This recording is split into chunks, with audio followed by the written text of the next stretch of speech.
Today we're going to be discussing the 4-step process to managing your anxiety. It will be an anxiety advice unlike you've ever heard before, because as a fellow sufferer, I will not be sharing cliches you may have heard before, like breathe in, breathe out, or whatever rubbish they may have told you. We're going to be discussing evidence-based frameworks provided by my therapist, plus 30 years of experience, anecdotes I've picked up along the way as an introverted INFJ, prone to suffering, anxiety, overthinking, and worries. After all, it is my hallmark of my personality to overthink, but also to seek solutions. I'm Dr. Princess, PharmD. In this video, I'll help you identify the root cause of your anxiety, how to share it with a trusted friend, confidant, or professional so that you may begin to learn ways to manage it, how to embrace and transmute your anxiety, because oftentimes the fear is a call, an adventure for you to improve, and finally, letting go. Throughout this journey of anxiety management, it is paramount that you let go of control, how long the process will take, if it will work, and completely trust the process, believing that help is finally here for you. My goal is to intellectually, spiritually, and emotionally empower ethnic and Black women around the world to understand ourselves, liberate ourselves of our fears, and begin to live out the life God has put us here to be. New videos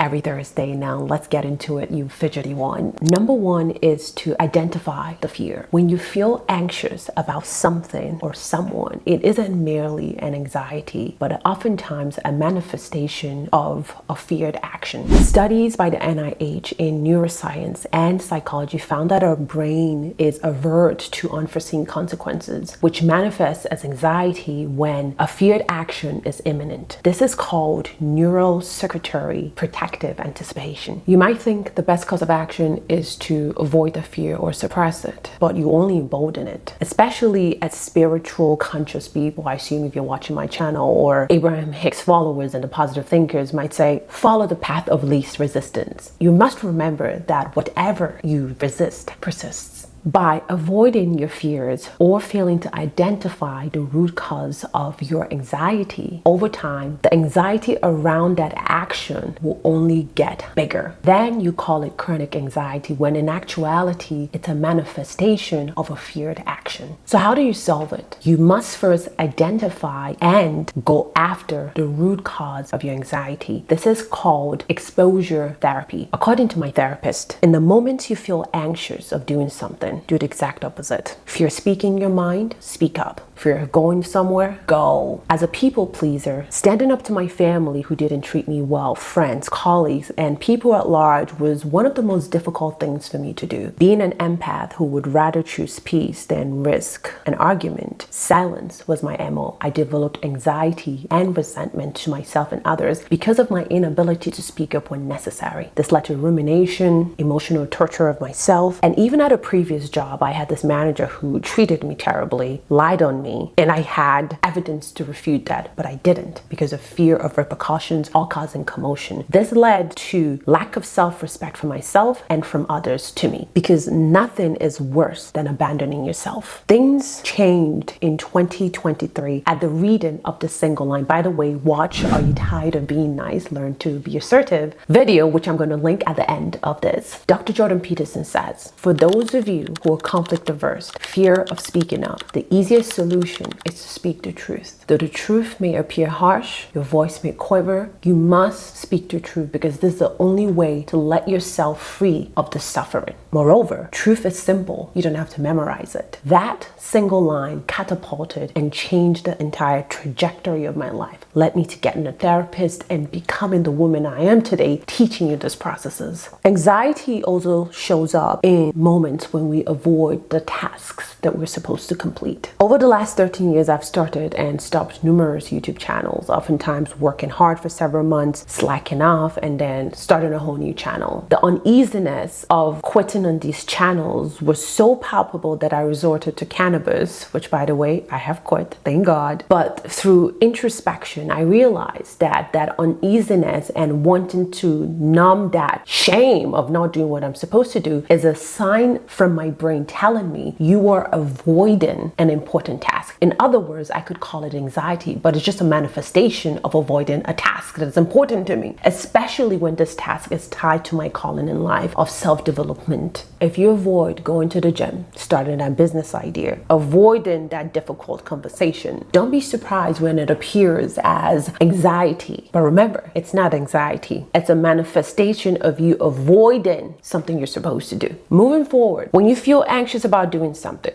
do it. Notice the uneasiness of an anxiety. Ask yourself, is there something that I'm meant to be doing that I'm avoiding? This method, though rudimentary and simple, is the first step to resolving and improving your anxiety management. Number 2 is share your anxiety with trusted confidants and a therapist. Communicating your feelings to a trusted friend or a person in power is a wonderful way of improving your management of your anxiety, because it doesn't only help illuminate that you're not the only one suffering from this. As a matter of fact, over 50% of American women ongoing regular anxiety. Number 2, it deepens the relationship with the person and help improve your care, because once you share this vulnerability, you're exchanging ideas, solutions, anecdotes that you otherwise wouldn't have had. And finally, your bestie is probably going over the same thing you're going through. On the basis of the 50%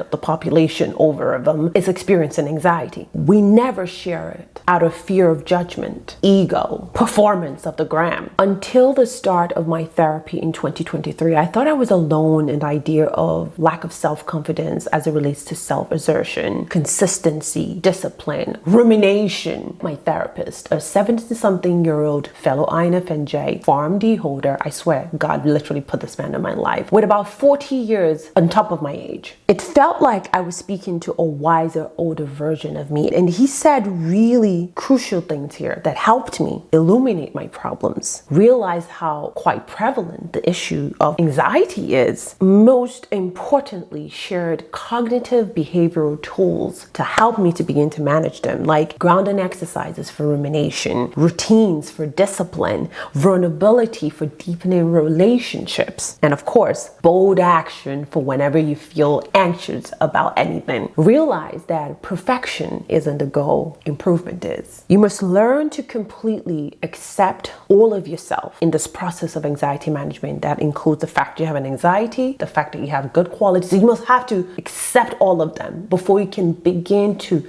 gently work on improving them. He often says, Princess, I too experience and still experience these issues that you go through. Only difference is I have better tools to avoid me from ruminating over them. The same applies to you. However, a mention of this literally levitated the burden of trying to be perfect, especially as an INFJ, because in my mind, I'm thinking, if a 70-something-year-old trained psychotherapist who has been trained to manage anxiety still goes through anxiety, who am I not to feel anxiousness? Really? So this is the kind of thought process you need to begin to have as you go through this management of your anxiety. Sharing your anxiety with someone is a way to deepen relationships and improve care, because once you share it, you now begin to bounce off ideas because you've opened that portal of communication. In this self-isolated social media world, our problems seem isolated and magnified, thinking we're the only ones that have the problem. However, opening up a year and a half ago to my friends of several years that I was going through anxiety as it relates to self-assertion, the fact that I grew up with a narcissistic parent and how that has infringed my familial relationship, and how finally standing up to my mother helped improve all aspects of my other relationships, I came to find out that we had similar familial stories, similar rumination, anxiety, similar problems, but we never shared it. I never shared it. At the end of the day, we're all in this together. We all have the same problems that plague us for the most part every day. Thus, sharing your problems with a trusted friend and a professional is the best thing you can ever do for your anxiety, because it helps lighten the load. Number 3 is embrace your anxiety. It is important to embrace and confront what makes you feel anxious rather than running away, because it's the only way you can break this loop of suffering. On the other side of fear is everything you've ever wanted, says Georgia Dare. No amount of pills will replace good old action. I had a friend who had a very serious background experience, being on many medications, went through so many dark days. She's a therapist. Until about a year and a half ago, when I began to share the tools I'm learning in therapy, enacted the importance of action, of being disciplined, of having a routine,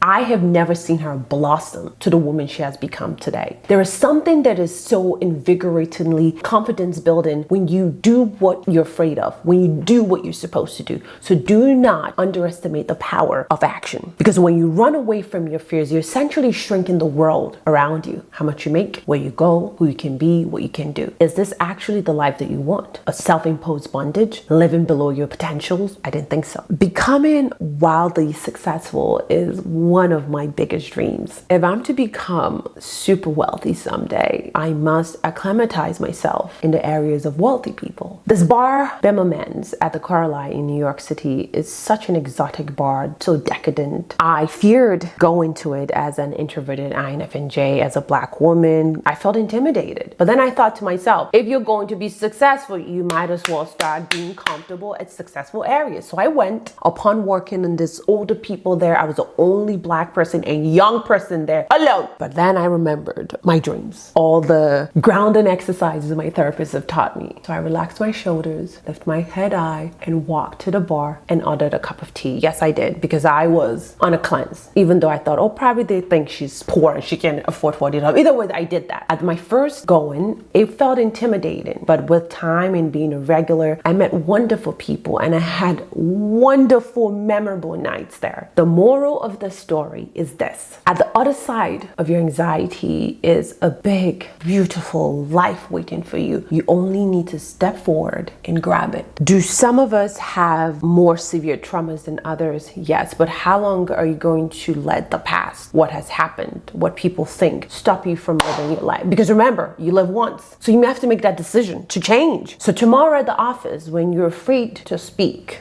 up. Dread public speaking, join Toastmasters. Anything you want to do and fear doing, the solution to it is not just popping pills, but good old action. Because fear is not meant to be a stop sign, but rather a call for adventure towards growth. Remember, every successful, confident, seemingly assured person you see today was in the exact same position you are now. Still experience the things you've experienced. The only difference is they didn't let it stop them. Number 4 is let go of control.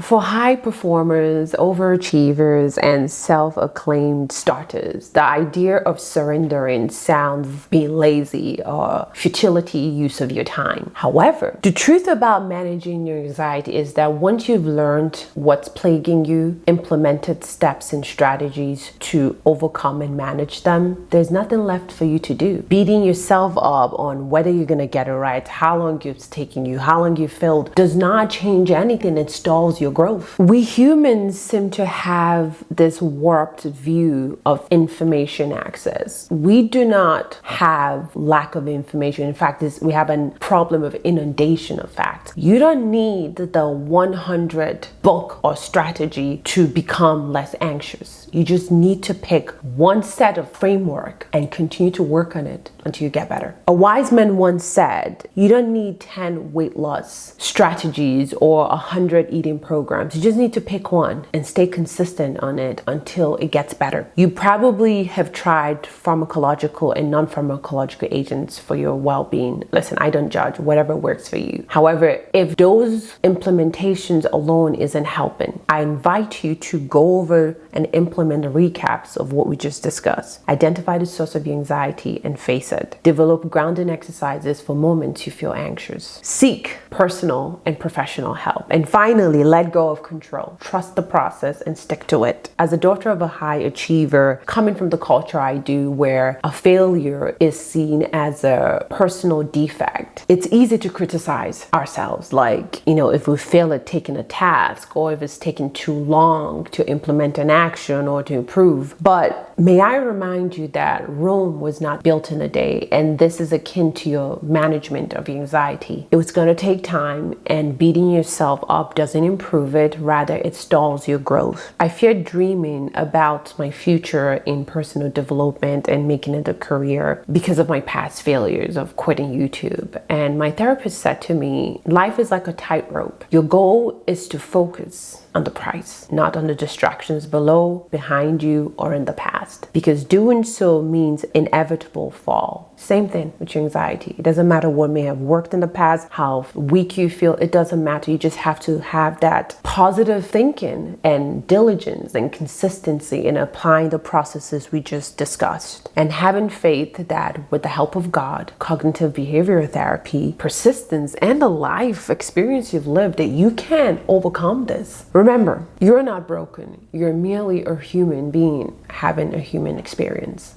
Click this video. Are you tired of being nice? Learn how to be assertive. I'm Dr. Princess, and I will see you in May.